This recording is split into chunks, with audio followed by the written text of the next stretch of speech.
Shalom Bapak Ibu yang dikasihi Tuhan. Shalom Bapak Ibu yang dikasihi Tuhan. Apa kabarnya? Boleh lihat kanan kirinya, apakah ada wajah luar biasa atau wajah biasa-biasa saja? Haleluya. Hari ini hari ke berapa Bapak Ibu? Ketujuh. Hari ini kita mau belajar satu perkara, yaitu kuasa menjadi saksi, ya. Kita mau berdoa dulu, kita minta Roh Kudus menolong kita. Karena kita tidak pernah bisa belajar dari diri kita. Amin. Yuk kita satukan hati, kita minta Roh Kudus bekerja saat ini. Ora labasyanta kata kara labashekera sanda takara basi. Ekihara santa kara labashekera labatakara sanda dadada. Okara bashekere kara labashididi. Bapa di surga, kami mengucap syukur. Engkau yang mengundang kami ada malam hari ini. Dan Engkau punya tujuan atas kami pribadi lepas pribadi. Engkau punya tujuan yang mulia untuk setiap kami. Kalau malam hari kami datang, kami percaya Engkau akan bekerja. Allah Roh Kudus tolong kami. Tolong kami. Tolong kami. Kami tidak bisa mengerti kebenaran firman Tuhan kalau Engkau tidak mewahyukan dirimu kepada kami. Tolong kami. Kami sungguh perlu, kami sungguh butuh hikmat daripada Tuhan, kuasa daripadamu untuk kami boleh mengerti kebenaran firman Tuhan. Terima kasih Tuhan, terima kasih. Segala siasat orang, segala siasat manusia, dan setiap kubu tembok yang dibangun oleh keangkuhan manusia untuk menentang pengenalan akan Allah, kami hancurkan di dalam nama Tuhan Yesus Kristus. Segala kebenaran pribadi kami dihancurkan di dalam nama Tuhan Yesus Kristus. Kami menawan pikiran kami kepada pikiran Kristus. Kami menawan hati kami kepada hati Kristus di dalam nama Tuhan Yesus Kristus. Dan kami minta kuat kuasa darah-Mu Tuhan menutup bungkus setiap kami, usaha pekerjaan keluarga kami, gerejamu di dalam nama Tuhan Yesus. Dan saat ini kami berkata, semua pekerjaan pencuri, pembunuh, pembinasa, engkau tidak punya bagian dalam pemberitaan firman Tuhan. Karena di sini Roh Allah berkuasa. Di dalam nama Tuhan Yesus, kami sambut kebenaran firman-Mu yang memerdekakan setiap kami. Kami sambut firman-Mu terang bagi hidup kami.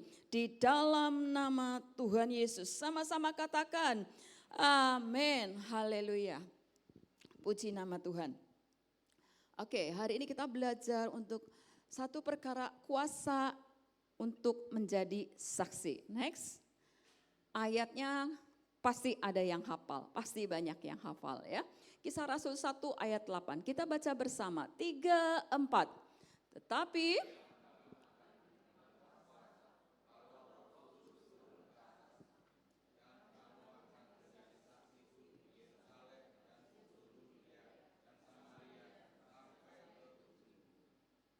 amin.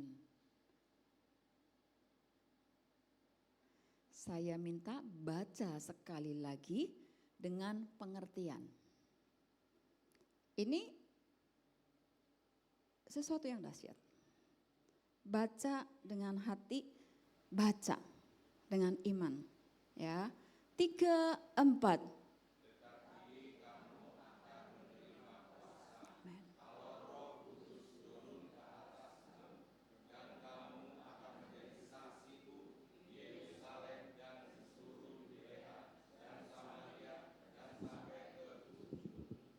Amin, amin. Boleh saya tanya kepada Pak Tarwan. Dalam ayat ini, Pak Tarwan, ya, kata-kata mana yang melekat di hati Bapak? Kisah Rasul 1 ayat 8, tetapi kamu dari ayat ini, kata-kata apa yang Pak Tarwan tangkap? Oke, menerima kuasa. Oke, saya minta tolong Ibu Dewi boleh? Ayat ini, firman Tuhan ini, apa yang Ibu Dewi tangkap?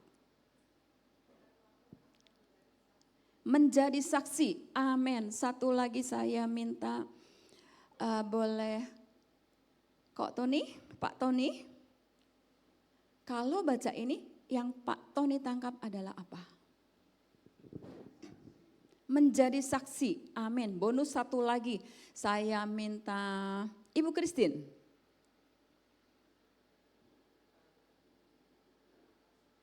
Amin, kalau Roh Kudus turun, amin, amin. Setiap jawaban, semuanya betul. Setiap jawaban itu lahir dari hati, saya percaya. Dan setiap jawaban itu menuntun kepada destiny kita masing-masing. Amin. Jadi bukan soal salah dan benar, tetapi soal Roh Kudus mencondongkan kita untuk menjadi apa. Nah, hari ini kita mau belajar. Katakan, tetapi kamu akan menerima. Next, yang namanya menerima, ini janji Tuhan ya. Kamu akan menerima. Bukan dikatakan kamu harus mencari, kamu harus usahakan. Tetapi dikatakan kamu akan lebih mudah menerima atau usahakan. Menerima. Tuhan janji kamu akan menerima kuasa. Di sini dikatakan menerima adalah tindakan menyambut, mengambil. Atau memperoleh sesuatu yang diberikan dari pihak lain. Jadi kalau namanya menerima, bagian kita cuma apa? Ya terima. Enggak, iya kan? Seperti Om John kemarin bilang, Mike, nih buat kamu, Santi ya kalau nggak salah. Kalau Santinya enggak, ya Om, tidak akan menerima. Seperti begini, Bu Yuli buat Bu Yuli buat Bu Yuli, mau nggak Bu Yuli? Mau. Tapi Bu Yuli di situ, Bu Yuli terima enggak? Tidak. Hari ini kita mau belajar kebenaran Tuhan yang akan memerdekakan kita. Seringkali kita anak-anak Tuhan enggak mengerti. Kadang-kadang kita ditipu sehingga kita enggak ngerti. Kita tidak mengambil sesuatu yang sangat besar dan luar biasa yang Tuhan siapkan untuk kita, anak-anaknya. Hari ini katakan menerima, sama-sama katakan. Masih lemes, sama-sama katakan. Kalau menerimanya satu ATM unlimited, kapan aja bisa dipakai, ngomong menerimanya seperti apa? Pak Tarwan ide, ya puji nama Tuhan. Kalau dikasih ini ada ATM unlimited, bisa digesek di mana aja. Gimana? Pak Tarwan ini. Saya nggak kasih sama Pak Tarwan, kalau saya menerima, saya nggak jadi kasih. Pak Eko, saya kasih kartu kredit unlimited. Ini bisa langsung digesek di mana aja. Mau ke Eropa kemana? Saya kasih unlimited Pak. Mau Pak? Menerima Bu. Asik. Beda enggak? Pak Agus. Saya punya ceban buat Pak Agus. Pak Agus mau nerima? Terima. Beda kan sama Pak Eko? Demikian juga kita.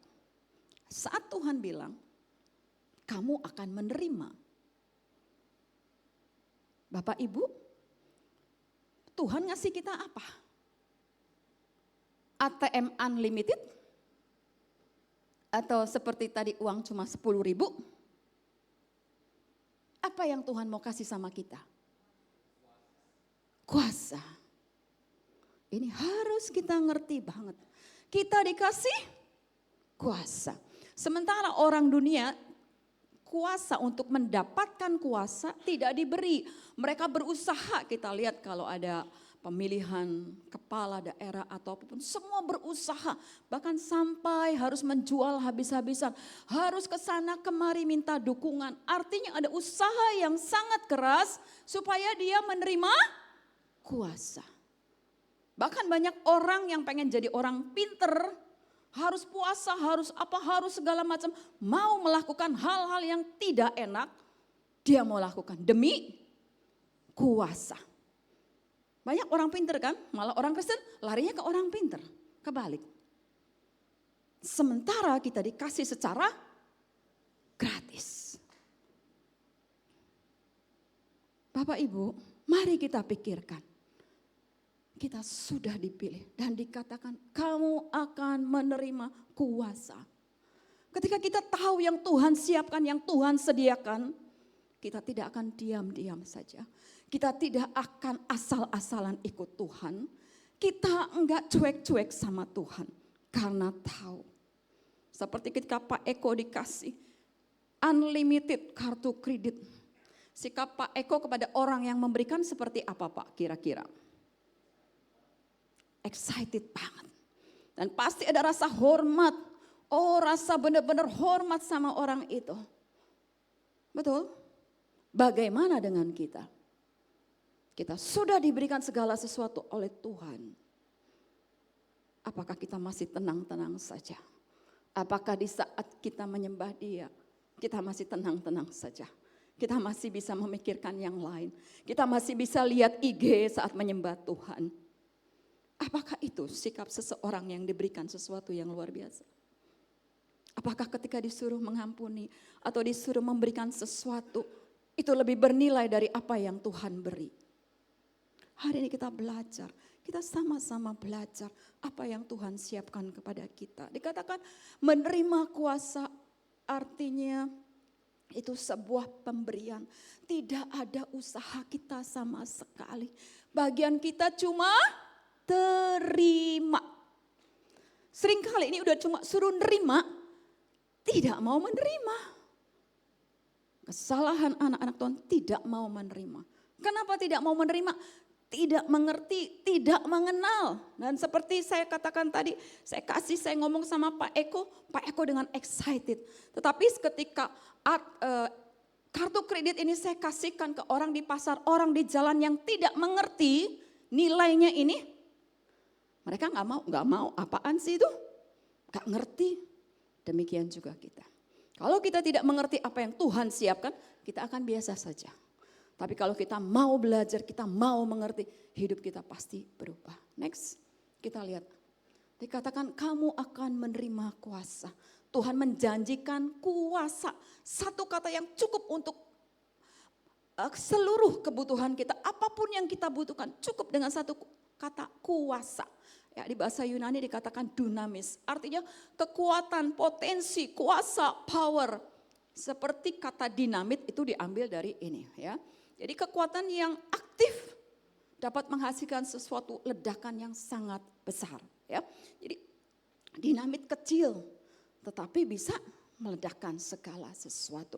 Ya, jadi kuasa yang Yesus berikan kepada kita adalah kuasa yang memampukan manusia melakukan hal-hal yang supranatural di luar kemampuan manusia. Amin. Amin. Bapak Ibu menyadari Tuhan siapkan untuk kita. Amin. Mari kita mulai buka hati, kita mulai buka telinga sama Tuhan. Apa yang Tuhan inginkan. Next kita akan lihat seperti apa kekuatan dinamit. Sedikit saya kasih gambaran. Dikatakan dinamit. Oke, bisa diperbesar? Oke. Ini kekuatan dinamit.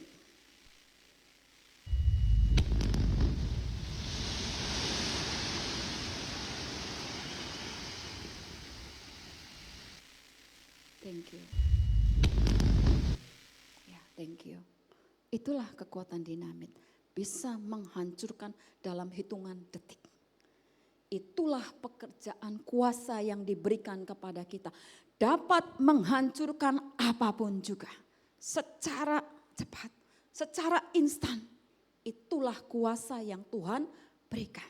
Dapat menghancurkan dosa, dapat menghancurkan kesombongan, dapat menghancurkan segala ikatan. Itulah yang kuasa Tuhan siapkan untuk kita. Kita yang terikat dengan apa? Kemarahan, sakit hati, atau hutang, atau penyakit, atau apapun juga. Ada kuasa yang diberikan kepada kita oleh Tuhan secara cuma-cuma. Next. Yang pertama, diberikan kuasa. Untuk apa? Untuk hidup dalam kebenaran firman Tuhan. Kuasa yang memampukan untuk hidup kudus. Ketika Tuhan memberikan kuasa kepada para murid, kepada setiap kita, tujuannya apa? Supaya kita hidup kudus. Kenapa Tuhan menghendaki hidup kita kudus? Tuhan sudah menebus kita dari dosa menjadi kudus. Dan kita harus terus hidup di dalam kekudusan. Makanya Tuhan memberikan Roh Kudus. Kita tidak pernah bisa hidup kudus dari kebisaan kita, dari kekuatan kita, dari usaha kita. Hanya Roh Kudus yang mampu membuat kita hidup jadi kudus. Jadi ketika terima Roh Kudus, Bapak Ibu pasti ingat keinginannya doa, nyembah, baca firman. Karena Roh Kudus bekerja di dalam roh kita, membangkitkan roh kita untuk mencari Tuhan. Ingat ketika saat pertama dibaptis Roh Kudus, ketika cinta mula-mula, keinginannya dekat sama Tuhan, amin. Itulah yang Roh Kudus kerjakan. Dan saat Roh Kudus bekerja, ketika kita taat, kita respon, kita menerima kehadirannya hari demi hari, dia terus akan membuat kita hidup di dalam kebenaran. Kita tidak mau lagi hidup di dalam dosa. Kita tidak mau lagi diperhamba dengan kedagingan. Kita akan mau mengejar Tuhan setiap hari. Hanya ingin menyenangkan Tuhan. Hanya ingin melakukan apa yang Tuhan mau. Inilah pekerjaan Roh Kudus yang Tuhan berikan kepada setiap kita. Jadi pekerjaan Roh Kudus adalah membawa kita, menguduskan kita. Setiap hari. Dan kalau masih ada yang berkata, enggak mungkin hidup kudus, daging lemah. Saudara, berarti orang tersebut ada dalam tipu daya si jahat. Saya katakan, orang tersebut ada dalam tipu daya si jahat. Kenapa? Saat kita berpikiran begitu, kita tidak punya keinginan untuk mencari Tuhan. Tetapi yang ada adalah ingin tetap tinggal di kenyamanan. Ingin tetap tinggal di dalam dosa. Ketika kita menerima itu. Tetapi ketika kita menerima daging lemah tapi roh penurut. Kita akan berkata, rohku dikuasai roh Tuhan. Rohku dikuasai roh Tuhan. Roh Tuhan bekerja menguasai hidupku. Percayalah, Roh Kudus itu bekerja. Bagian kita adalah menerima. Menerima apa yang Tuhan katakan. Menerima dan melakukannya. Terima, lakukan. Bagian kita itu. Bagian bisa atau enggak itu urusan Tuhan. Bagian iya Tuhan saya mau. Percayalah Roh Kudus yang akan bekerja di dalam diri kita. Karena dikatakan aku memberikan kuasa. Jadi kuasa Roh Kudus sendiri akan bekerja di dalam kita. Memampukan kita melakukan apa yang Tuhan mau. Bukan kekuatan kita. Amin. Saya banyak mengalami hal ini ketika harus menghadapi proses demi proses. Banyak hal saya mungkin gak bisa melakukan, melewati itu. Gak bisa saya tanggung, gak bisa saya jalani. Tetapi yang saya cuma katakan, Tuhan saya gak bisa, saya gak bisa, saya gak mampu, saya gak mau. Tapi saya selalu katakan, tapi kalau Tuhan mau, saya mau. Berikan saya kekuatan. Dan yang terjadi adalah Tuhan mengubah hati saya. Orang lain tidak berubah, situasi tidak berubah. Tetapi Tuhan mengubah hati saya. Sehingga cara pandang saya mulai berubah. Ketika saya tetap ada di dalam proses itu. Masih proses yang sama.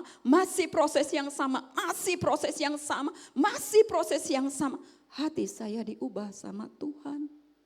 Saya kenal Bapak saya. Saya kenal siapa Dia. Saya kenal Allah yang hidup.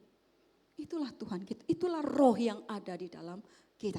Roma 8 ayat 13 berkata, sebab jika kamu hidup menurut daging, kamu akan mati. Seperti Adam ketika makan, mati rohnya. Jika oleh rohnya besar, artinya Roh Kudus. Jika oleh roh kamu mematikan perbuatan tubuhmu, kamu akan hidup. Seperti tadi saya katakan, ketika kita mau sama Roh Kudus yang kasih kemampuan kepada kita. Sehingga kita bisa menerima orang lain, kita bisa mengampuni orang lain, kita bisa berpikiran positif, kita bisa memberi orang lain. Itu adalah pekerjaan Roh Kudus, bukan pekerjaan kita. Tuhan memberikan Roh Kudusnya untuk memampukan kita hidup di dalam kekudusan. Bapak Ibu pernah berpikir enggak, saya pengen belajar hidup kudus. Pernah enggak ada di dalam doa Bapak Ibu? Tuhan, Papa, Roh Kudus, saya mau belajar hidup kudus. Ada di dalam doa kita? Ada? Mulai hari ini berdoalah. Tuhan bilang mintalah maka akan diberikan kepadamu. Jangan minta hal-hal yang sementara, mari minta hal-hal yang kekal. Bapa, aku mau mengenal Engkau. Pernah berdoa? Pernah berdoa? Kalau kita pernah berdoa, Bapa, aku ingin mengenal Engkau. Kita akan terheran-heran. Kita akan semakin kagum sama Dia. Pengenalan kita hanya jangan cukup dari apa kata yang khotbah, apa kata yang YouTube khotbahkan. Pengalaman kita dengan Tuhan haruslah secara pribadi. Pribadi. Semakin kita punya pengalaman pribadi, kita semakin mengasihi Tuhan, kita semakin hormat, kita semakin kenal Dia, Bapa kita yang baik. Next. Kemudian kuasa yang Tuhan berikan kepada kita, kuasa untuk mengalahkan si jahat dan tipu muslihat iblis. Lukas 10 ayat 19 berkata, sesungguhnya aku telah memberikan kuasa kepada kamu untuk menginjak ular dan kalajengking dan kuasa yang menahan kekuatan musuh.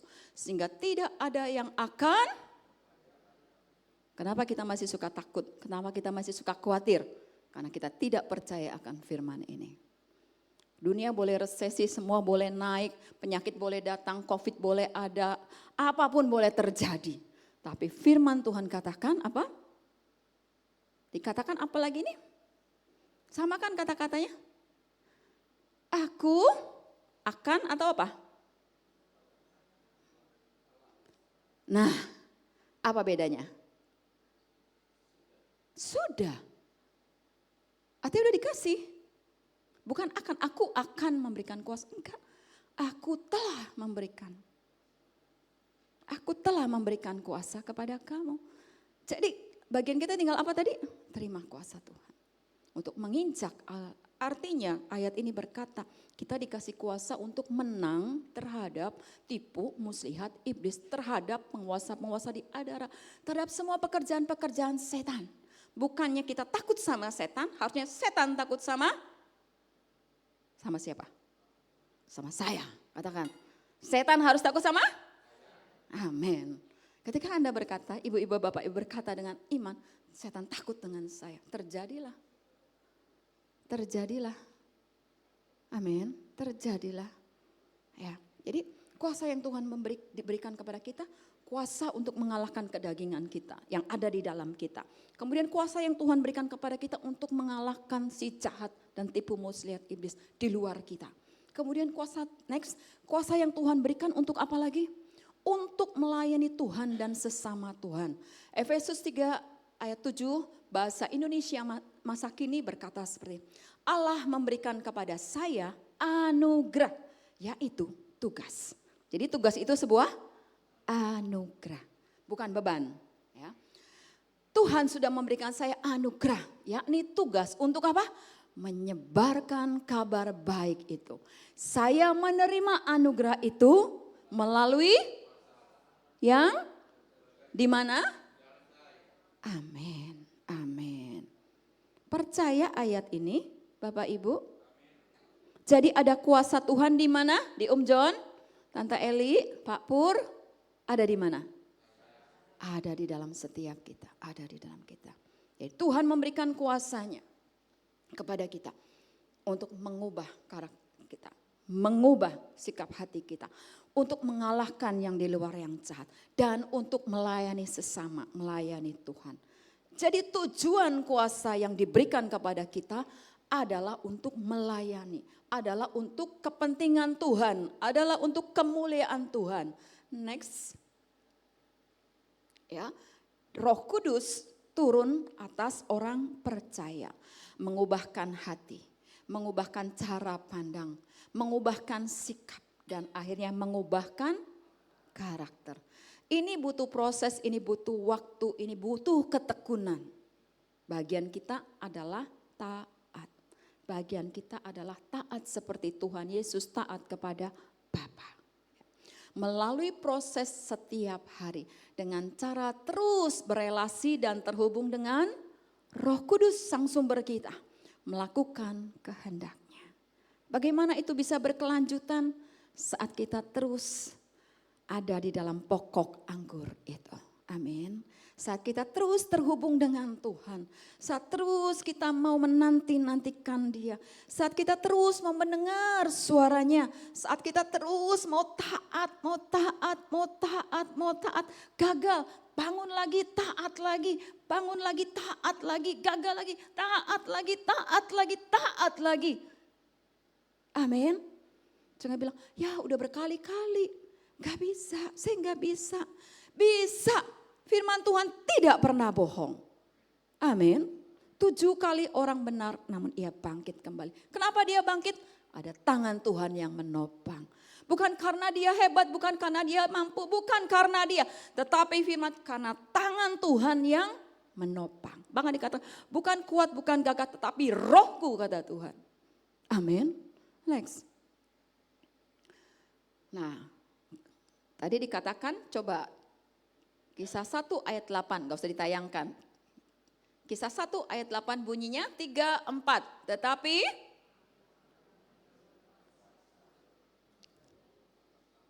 ayo lebih kenceng yuk. 3, 4. Tetapi,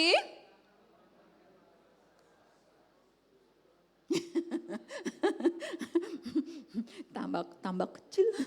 Yuk kenceng yuk. 3, 4. Tetapi,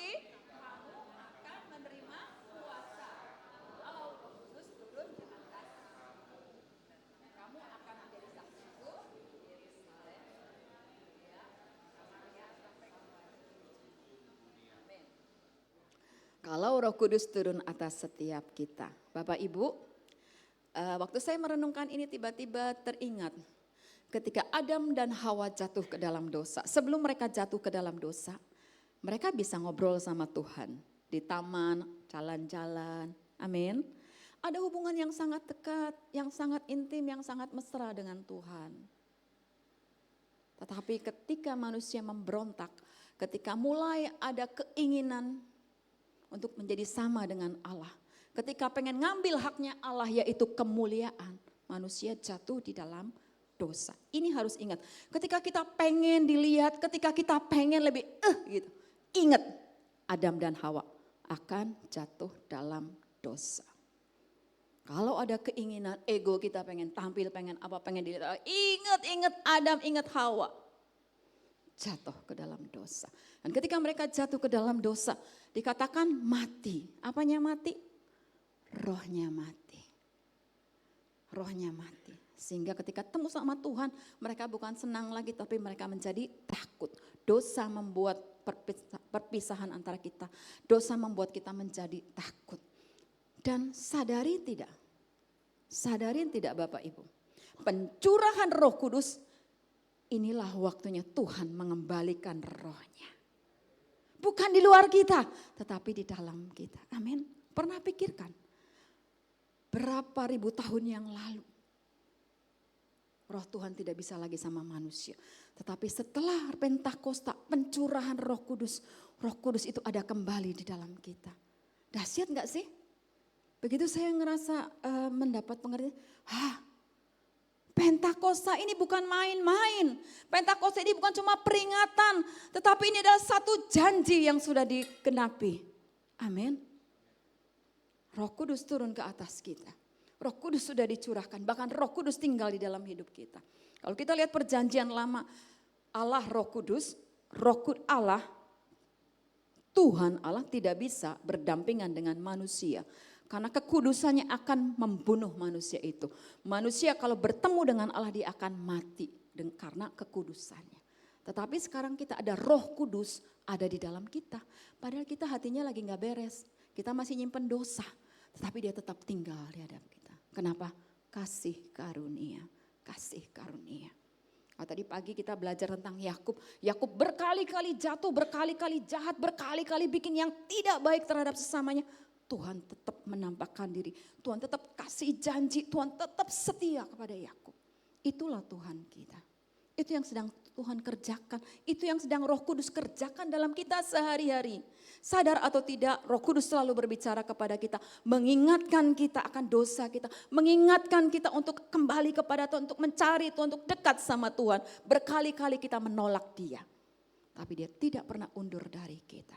Tujuannya apa? Supaya kita jadi saksi. Saksi itu apa dikatakan? Saksi adalah orang yang melihat, mendengar, mengalami sendiri apa yang terjadi. Lalu cerita apa yang dialaminya. Amin. Jadi kuasa itu diberikan kepada kita supaya hidup kita diubahkan.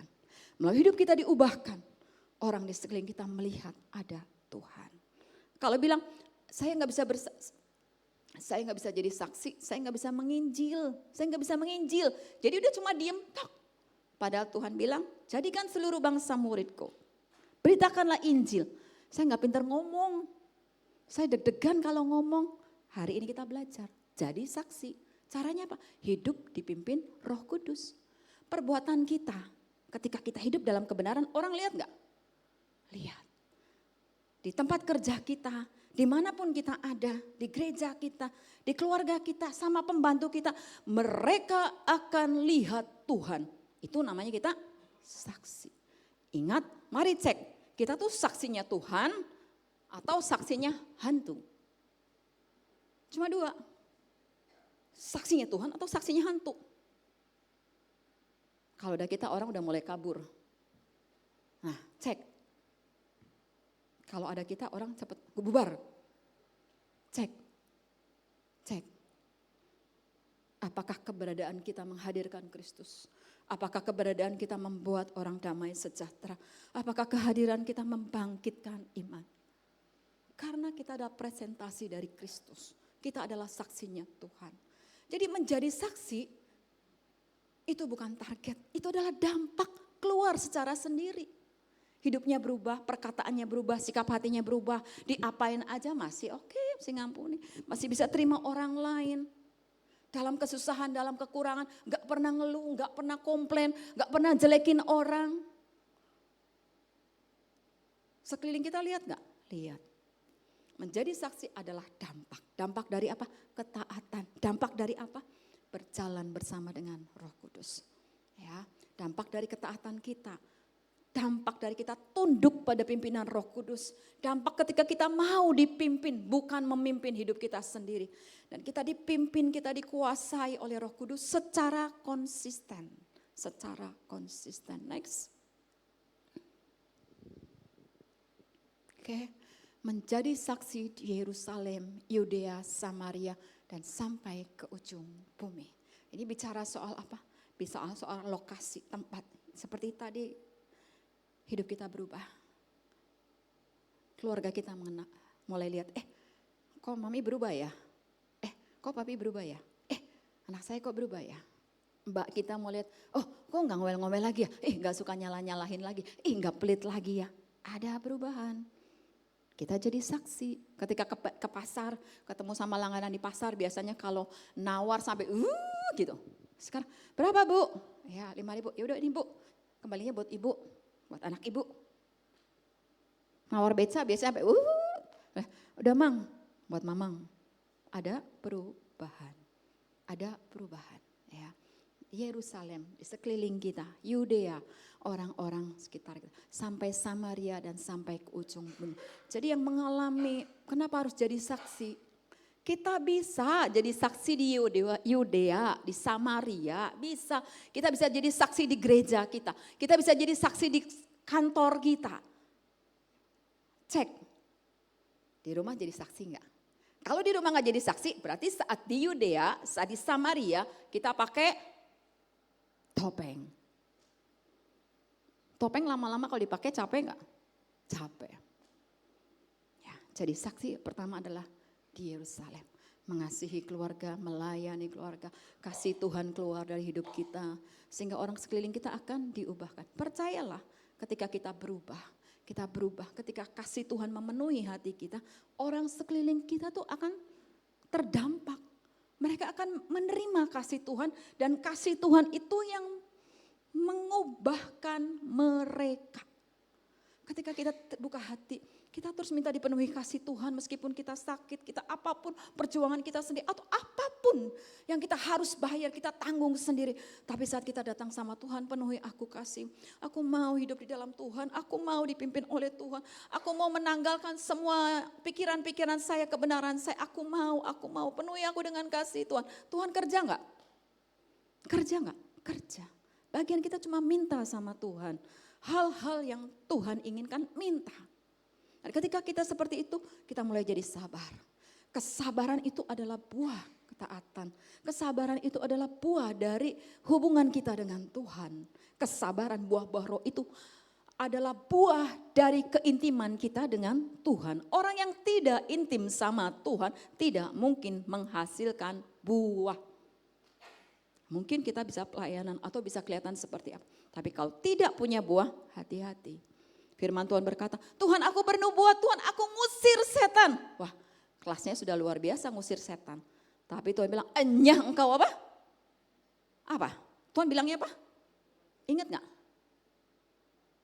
Pembuat kejahatan. Serem gak? Orang yang ngusir setan. Orang yang bernubuat. Tuhan bilang, enyah kamu pembuat kejahatan. Kenapa Tuhan memandang dia membuat kejahatan? Padahal dia kan melayani Tuhan, ngusir setan, bikin nubuat. Kenapa dibilang sama Tuhan pembuat kejahatan? Karena dia pakai topeng. Karena dia melakukan semuanya itu untuk kemuliaannya sendiri. Tidak ada buah, tidak ada transformasi. Roh Kudus turun adalah mentransformasi hidup kita. Sehingga hidup kita di Yerusalem menjadi saksi.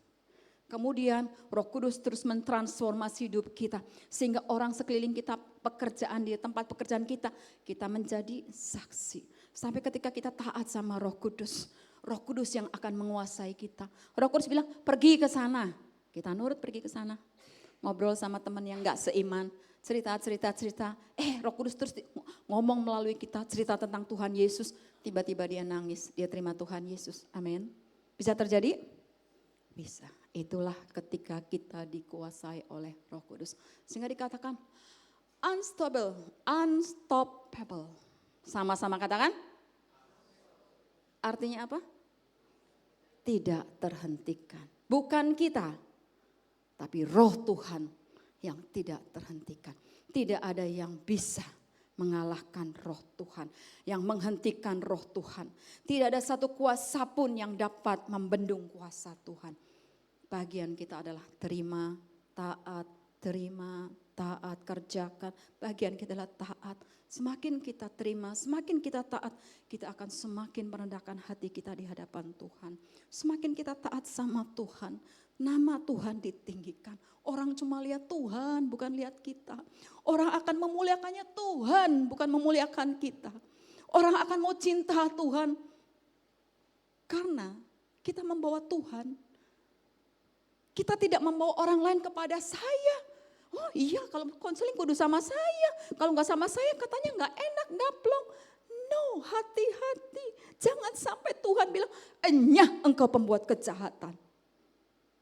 Kenapa? Karena mencuri haknya Tuhan. Yaitu kemuliaan. Mari anak-anak Tuhan, kekasih-kekasih Tuhan. Tuhan sudah lakukan segala sesuatu dengan sangat luar biasa kepada kita. Bagian kita apa? Taat. Taat, gak ngerti, taat. Gak bisa, taat. Bahkan dikatakan, Om John kan bilang, ayo baca di Yohanes. Ada satu ayat berkata seperti, aku tidak akan meninggalkan kamu sebagai yatim piatu. Aku akan memberikan kepadamu penolong yang lain. Bagi saya ketika ada kata-kata Tuhan ngomong, aku tidak akan meninggalkan kamu seperti yatim piatu. Bapak Ibu, kalau yatim piatu itu artinya apa? Apa? Gak punya Bapak Ibu, gak punya pengharapan, enggak punya segala sesuatu yang mendukung dia. Hidup di dalam kesendirian. Nah, kita sering gak kayak orang yatim piatu?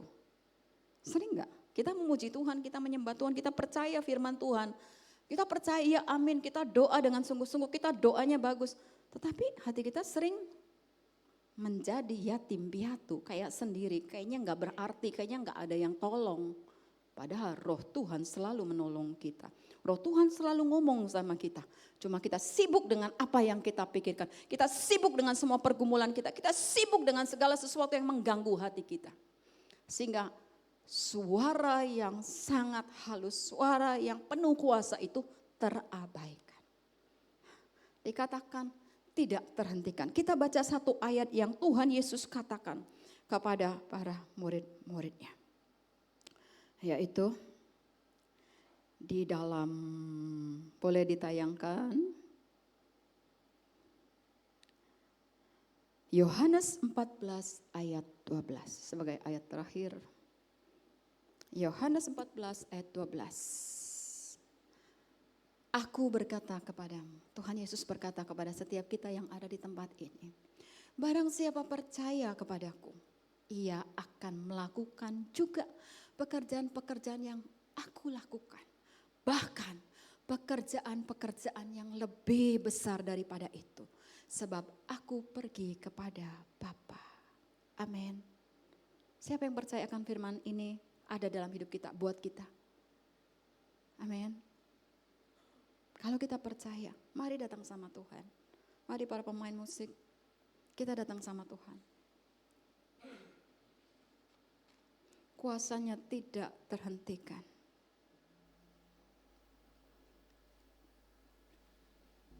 Ada kuasa yang sangat besar yang Tuhan karuniakan kepada kita. Bagian kita adalah menerima. Bagian kita adalah menerima. Bagian kita adalah taat. Ketika taat